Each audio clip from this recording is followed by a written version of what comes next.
আসসালামু আলাইকুম বন্ধুরা, কেমন আছো? আশা করি আল্লাহর রহমতে সবাই ভালো আছো।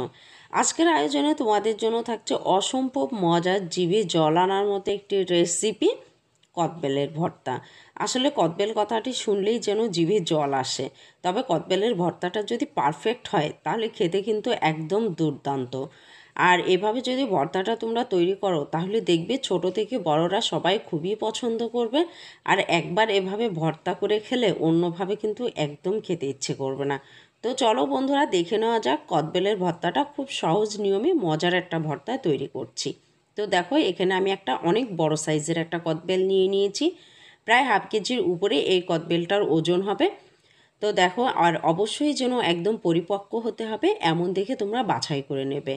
তো আমি একদম ফাটিয়ে নিয়ে আসছি, আর পরিপক্কতা কেমন হয়েছে দেখেই তোমরা বুঝতে পারছো যে কতটা সুন্দর হয়েছে। আর একটু কালচে আকার ধারণ করলেই বুঝতে হবে যে একদম গাছ পাকা একটা কদবেল। অনেক সময় এখন বাজারগুলোতে কিন্তু সিদ্ধ ধরনের কদবেল পাওয়া যায়, ওগুলো খেতে খুব একটা ভালো লাগে না। তবে এরকম পরিপক্ক কদবেল হলে কিন্তু খেতে দুর্দান্ত লাগবে।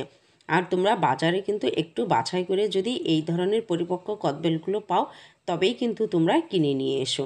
শুধু শুধু বিষাক্ত কদবেল যেন খেতে যেও না। তো বন্ধুরা, এভাবে দেখো আমি ভিতর থেকে সমস্ত শাঁসগুলো নিয়ে নিয়েছি। এরপর ঠিক মিডিয়াম সাইজের একটা পেঁয়াজকে কুচি কুচি করে নিয়েছি, আর 1 টেবিল চামচ পরিমাণ এখানে কাঁচামরিচ নিয়েছি।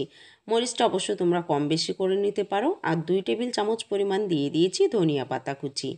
লবণ 1 চা চামচ পরিমাণ এবং বিট লবণ দিয়ে দিয়েছি এখানে হাফ চা চামচ পরিমাণ। আর দিয়ে দিচ্ছি এখানে চিনি। চিনিটা অপশনাল, 1 টেবিল চামচ পরিমাণ। আর দিয়ে দিচ্ছি এখানে 1 টেবিল চামচ পরিমাণ সরিষার তেল। তবে চিনিটা দিলে যেন খেতে একটু বেশি ভালো লাগে।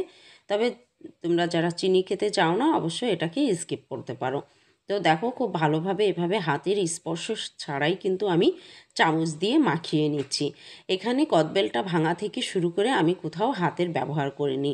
তারপরও দেখো, দুর্দান্ত মজার একটা আমি ভর্তাটা তৈরি করে নিয়েছি। আর এই ভর্তার চেহারাটা দেখেই বুঝতে পারছো যে কতটা মজার।